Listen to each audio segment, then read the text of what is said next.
Hi, Grace Stalls here. It's Tuesday, and we are introducing, learning, training, equipping in a new weekly rhythm of reading and marinating in the Gospel of Mark.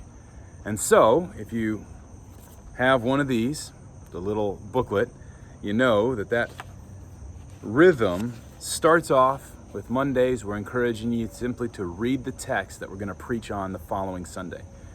And then Tuesday, we're encouraging you to hear the text. So this is interesting because at the time of the early church, say the first 50 to 100 years of Jesus' followers, estimates range conservatively 5 to 10% of people were active readers. Now, there's some historical evidence that suggests a little bit more than that, but suffice it to say, the vast majority of the first followers of Jesus interacted with the scriptures by hearing them orally.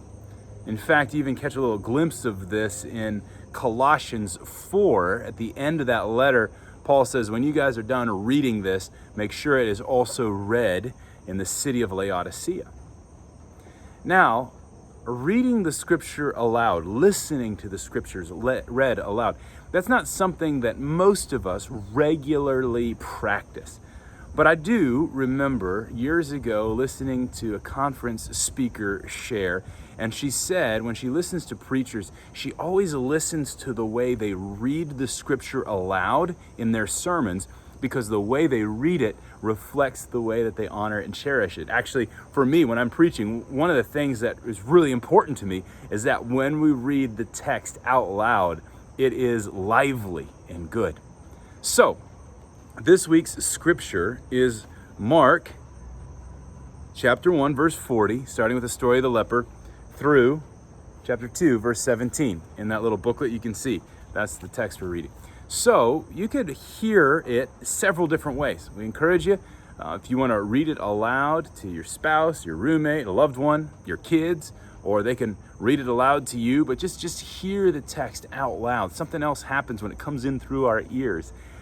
If that's not really an option, we also encourage you that YouVersion Bible app has a very simple interface where you can press play and it will, on your phone speakers, read the text aloud.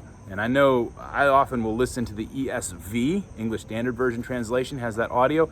You can also find the NIV audio. The New Living Translation has audio. KJV, if you like a little bit of the more archaic English read aloud. Whatever the case may be, I encourage you today to listen to the text as it really gets into your heart. And remember, you're asking this question, who is Jesus? What does that mean I need to do in response? How can I follow Jesus well? All right, we'll see you tomorrow. Until then, hope you can do exactly that with the help of God's Spirit. Keep following Jesus well.